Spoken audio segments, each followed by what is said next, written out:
recorded shortly. There we go.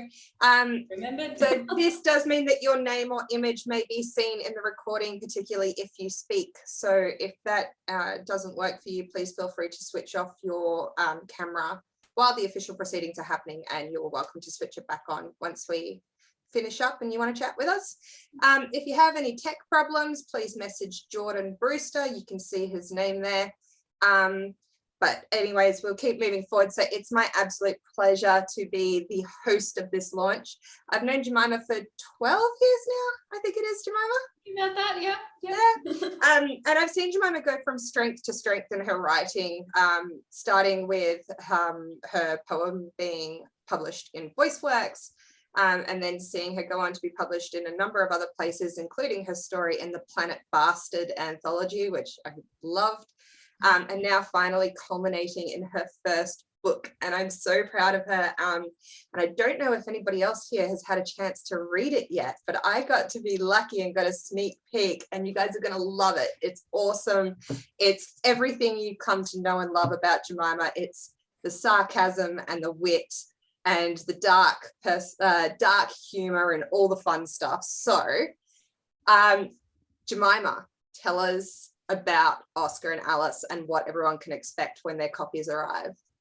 Sure. So you can expect this dope-ass cover art by my friend Alex, which was so much fun to put together. So Alex, I met her at a Melbourne Polytechnic craft market thing that we were both working at when I was selling all my sort of bookish stuff. And she was just this amazing illustrator, and she does all these amazing like little zines and cartoons and stuff. So that's how I met her. And then at the start of this year, I got her to design the little teacup with the tentacles coming off it that I use for my newsletter, The Brew. And it was just such a fun process. And she totally got me. And I was like, if I ever get a book cover made or artwork made for something, I'm going to ask her to do it. And then I did. And it was amazing. And we had a lot of back and forth. And I was like, oh, am I being too fussy? Am I being too specific? But then she was so like encouraging and nice. And I was like, well, it is my book and I'm in charge of, I'm self-publishing it, so I'm in charge of it. So I guess it's okay to be fussy. And she was really nice about it. So that's the cover. The inside is basically full of a bunch of weird characters who kind of get on, but not really. And everything is kicked off by the Oscar, the titular character, having his head blown off by lightning, which sounds pretty extreme, but it's only like a small part of the story. That just sort of starts things off, and then things go on from there. It's not very long. It is a little bit of a slum book, but I like to think that the shortness of it makes the weirdness of it stand out more. So that's what you can expect. And of course, the shortness of it is half the fun. So I was basically able to read the whole book in one sitting, in an afternoon, sitting in a chair with a glass of wine. So, all good. I love as well that Oscar's death is the opening sequence, because you just open up the whole story with this rather gory death. You're just like, oh, okay, cool. That's a bit weird. What inspired such an unusual death for Oscar? I basically had a dream about it, and I'm gonna blame it on like watching the Addams Family, the 1990 movies with Angelica Houston and so on repeat a lot, and it just put a lot of Addams Family, sort of weird, gory but nice family stuff happening. And I woke up just with this idea in my head of a boy just in this sort of normal suburb getting his head blown off by lightning, and how people would react to that and how his family would react to that. And then once I started writing it, that was sort of the inciting incident, but then like the rest of it, it had sort of been triggered by what had happened, but it wasn't all about him kind of thing. It was sort of about, people continuing on with their lives and having to keep going to school and keep going to work and stuff like that. So I wouldn't say it's about grief specifically. It's more about just sort of people going on with their lives after something bizarre has happened. Yeah. And without spoiling anything for everyone, Alice doesn't particularly care that Oscar is dead. So in that sense, it's quite an interesting book because you have this titular character who is now dead in a quite goring, gruesome manner. And his twin sister is just kind of like, well, good. But everybody else is obviously very upset, and she has to deal with everybody else's grief, and everybody else is kind of like, about the whole thing.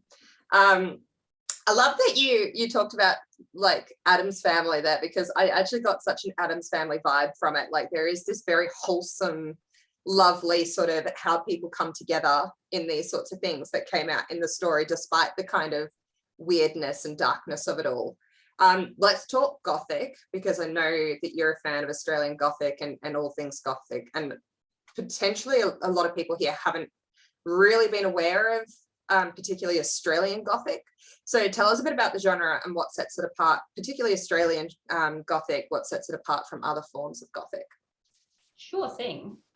So Gothic is, I was actually reading up a bit about Gothic in terms of like houses and suburbs and places the other day. So Gothic as a sort of general genre is about, I'm suddenly blanking on how to describe it. Gothic is sort of like focuses a little bit on the dreary side of things, and you know, sort of like decay and things that don't change and stuff like that. But it's not depressing either, if that kind of makes sense. It's sort of like, you know, bad things happened and this is the way it is, and you know, sort of finding a bit of beauty in that in a way. That's the best way I can think to describe it. And Australian Gothic in particular relies a lot on like the landscape and, you know, the sort of horrific colonialism of the country that we live in at the moment, and that kind of past. So it's a little bit different from, say, American Gothic. So like American Gothic is often set in really also recognizable landscapes, you know, like Louisiana or the South, and there's, you know, different subgenres for different kinds of Gothic. So yeah, it's sort of like where there's a normal story and something bad has happened or bad is happening. And the thing I was reading recently was that it often focuses on people who refuse to change or who can't change. So the world changes around them and they're still sort of stuck where they are. So that would be your classic sort of Dracula, or We Have Always Lived in the Castle, stuff like that. People who are kind of stuck where they are and can't move, and the world has to move around them. And that's the sort of, I guess that's almost a horror element as well. It's not quite horror, but that, you know, being stuck and not being able to move on. Yeah. And I think as well, we see like a really strong sense of place in your novella, even though it may be not as the recognizable big landscapes of Australia. It's very much set in this cul-de-sac and around 3 particular houses in the cul-de-sac. And even though there's a couple of scenes here and there at the school, it's still very much grounded in the one place. And you bring that cul-de-sac to life so vividly. The other thing you do incredibly well in this novella is your characters. My God, everybody look out for Edith when she shows up on that page. You're going to love her. She is the kind of older woman I want to be when I grow up. She's amazing. Edith was one of my favorite characters. Oh my God, right? So good. She wrote that so well, Jemima. I was like, I need to know more. I need like a spin-off series about Edith. Oh, I really do. Edith is just this, she's this 86-year-old woman who's kind of done with the world. She's a little bit witchy. She grows something illegal in, you know, the forest out the back. She's awesome. But you have a whole sort of cast of characters throughout the street, and you do them really, really well. I think this would actually be a really good point for us to have your reading, because we meet a couple of your characters there. We can do that. I was going to choose a bit that had some dialogue so I could do some funny voices because I thought that would be fun.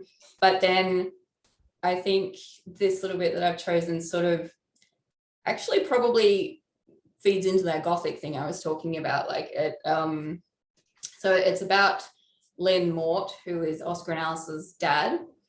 And I will, all right, I'll go from here. Okay.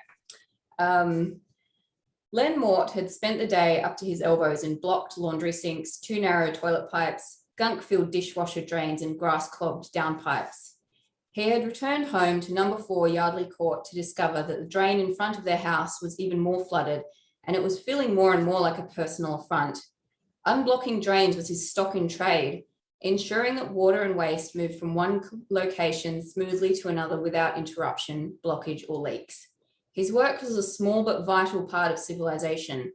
Ever since the Romans and their ill-conceived lead pipes, all the way to Basilget's sewers under London that ultimately ended the Great Stink of 1858, the work of a plumber was invisible but essential, only noticeable by its absence. And he liked it that way, to fly under the radar, but know that someone in his line of work was needed by every single person in the country. And yet, the drain in front of his house was blocked, and there was nothing he could do about it.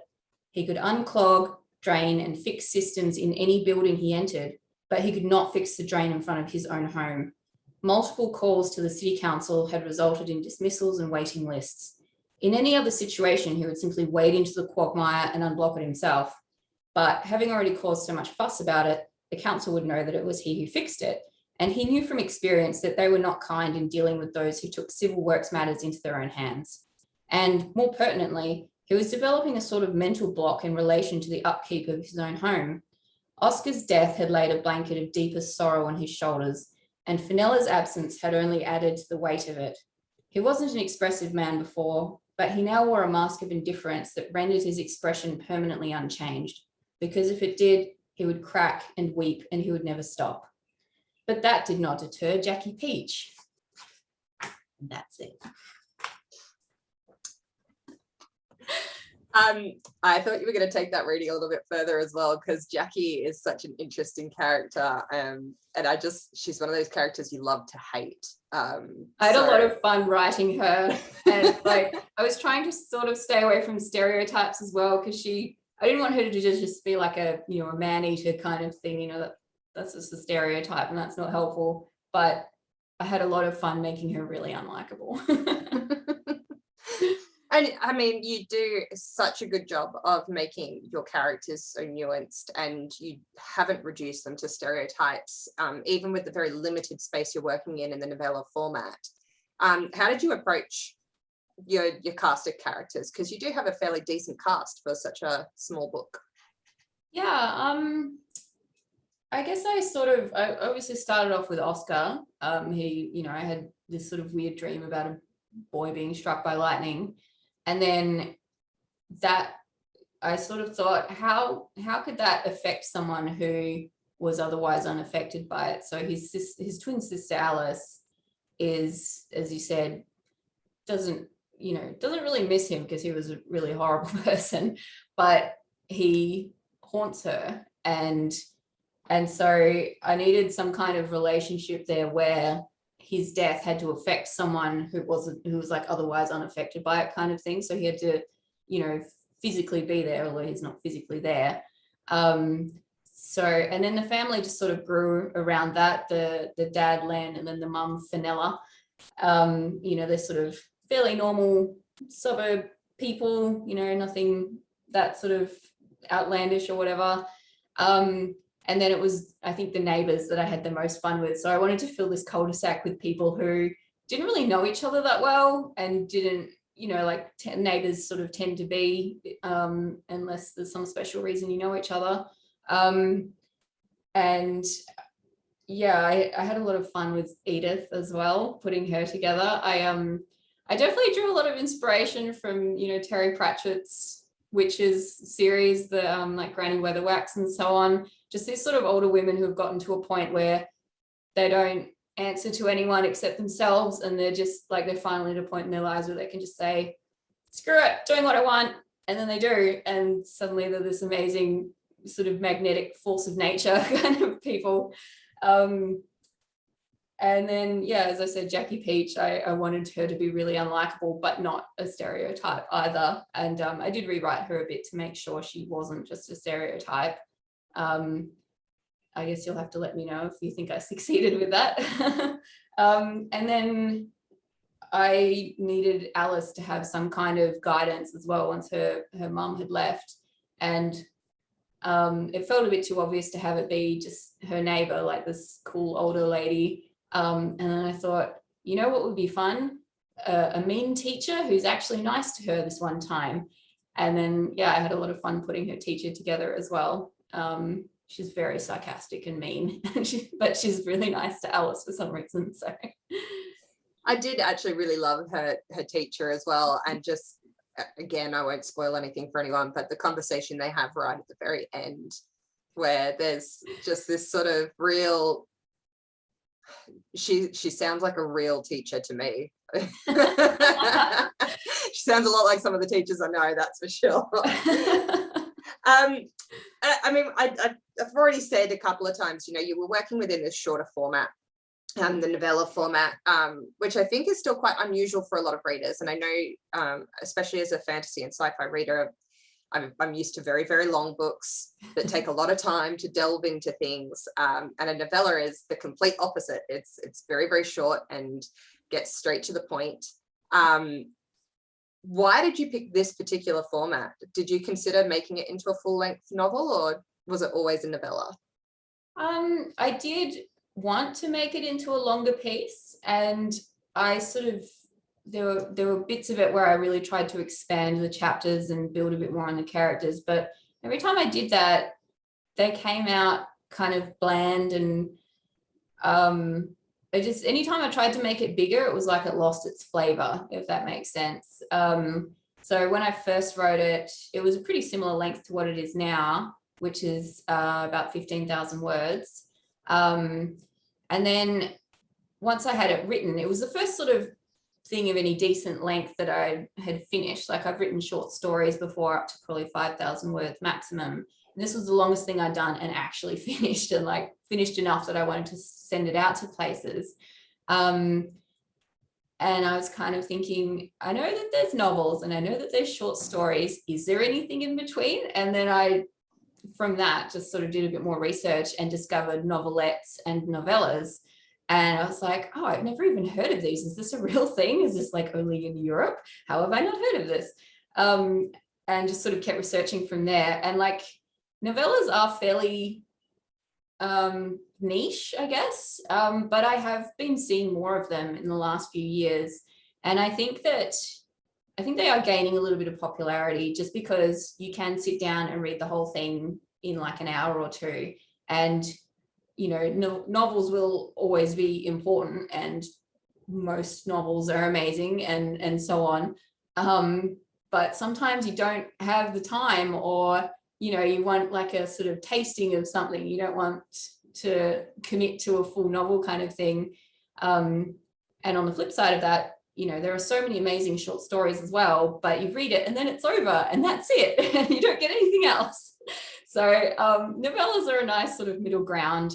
And yeah, like as you say, they're a sort of good way of delving enough into something that you're getting a decent taste of it. But I have not successfully written a novel length work yet. And it's because I keep running out of steam. And, you know, I would like to do that one day. I would like to do a full length novel one day. But because I've worked in short stories so much, novellas felt like the next logical step, I guess. Novellas are like, because I think you put me onto novellas about a year ago, and they are great. Like when you've just finished a novel and you're like, oh my God, I can't embark on the next one yet. I just need something short and sharp and sweet and fun. Definitely, I think novellas, I would love to see them get bigger, especially in Australian publishing. But as we've already said, you know, there's not a whole lot of scope for novellas yet in traditional publishing. So you obviously took the self-publishing route. tell us a bit about that process. I know you were probably a bit more across how self-publishing works than most people starting out, given your line of work and your history with Underground and everything, but did you learn anything new in the process? I did. Probably give yourself more than 2 months to do the whole thing. I actually wrote Oscar and Alice about 3 years ago, and it's just been sort of sitting, on my computer, and every now and then I'd get it out and see if I could find somewhere that I could send it. And didn't really get that far with it each time because it wasn't quite long enough, or it was a bit too long, or lots of places weren't accepting anything once COVID started because lots of places lost funding, things like that. So yeah, I guess this year I just sort of decided that I wanted to do something with it, and that turned out to be self-publishing. It was during one of the many lockdowns, I think, in the middle of this year, and I thought it's actually quite a Gothic-y, horror, spooky book. It would be a really good thing to bring out at Halloween. And then I was like, Halloween is only a few months away. I'll bet if I commit to this, I'll make myself do it. And then I think I said to Tash first, I was like, I'm self-publishing a book. And then because I told someone, I had to do it, keep myself accountable. So I did a bit of research beforehand, and I've had a few friends who have self-published quite successfully. Emma, in fact, is one of those people, and I was definitely inspired by her work there as well.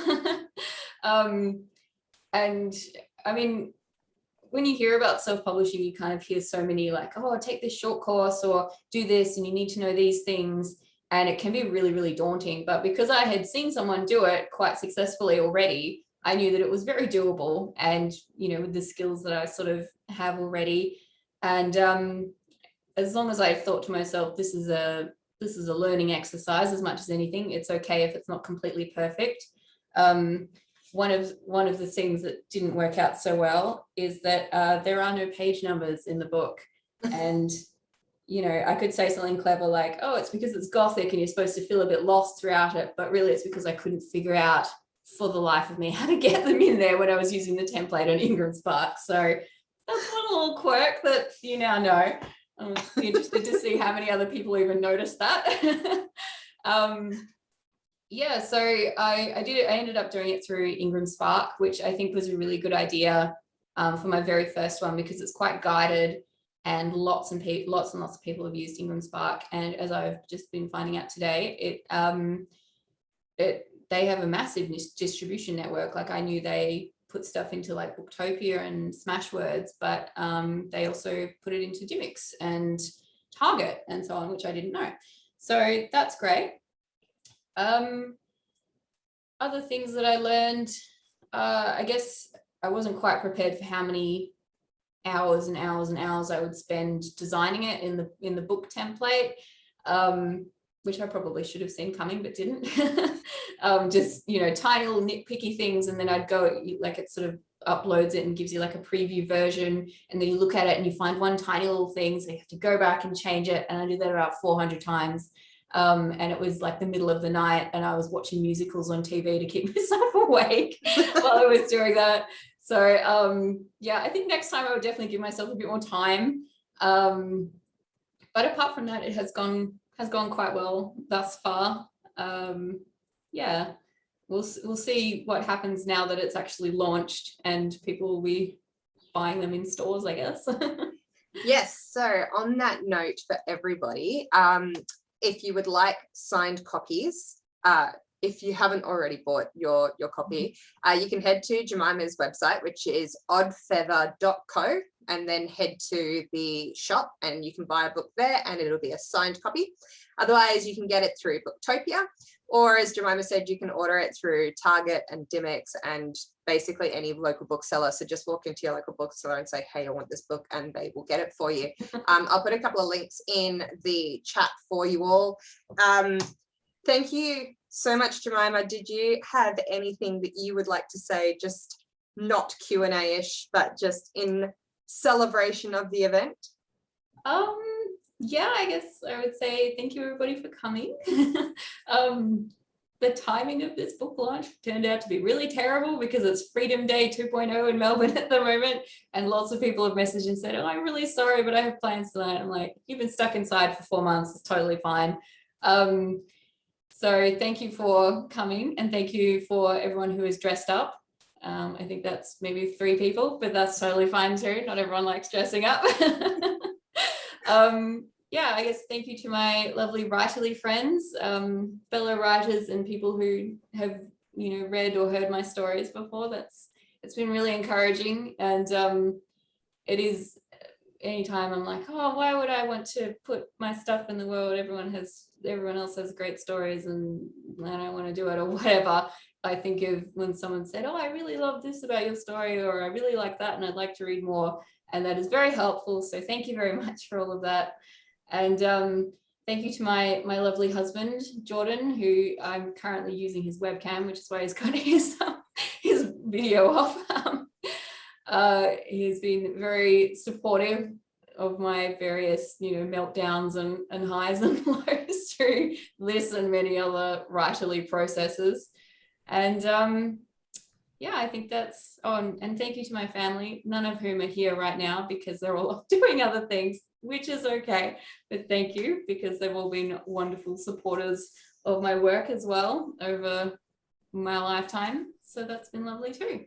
And thank you, Jess, for interviewing me and asking lovely questions about my funny little book. Thank you for having me. And Jemima, congratulations on the launch. Cheers to you. Everybody get your drinks. Cheers and congratulations. It's an awesome book and we're so proud of you. Thank you so much. And with that done, I now officially announce Alice and Oscar as being officially launched. Launched, yay. So I guess we'll stop the recording here. Yes,